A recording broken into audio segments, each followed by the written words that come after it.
If you are looking up how to buy shares of China Longyuan, this short guide explains the main steps.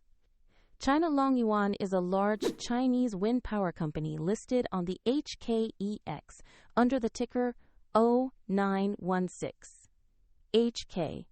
This content is educational only and is not financial advice. To trade, you need a broker account, and I'll use eToro as an example to illustrate the process.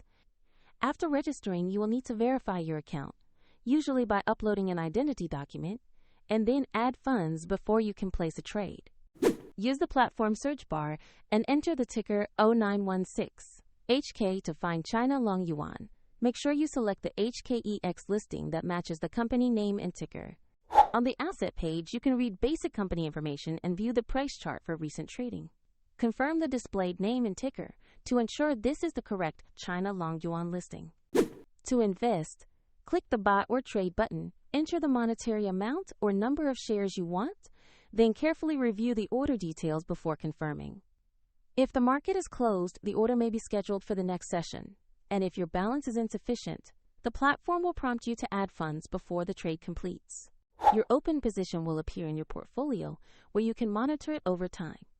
A link to eToro is available in the description if you want to explore the platform.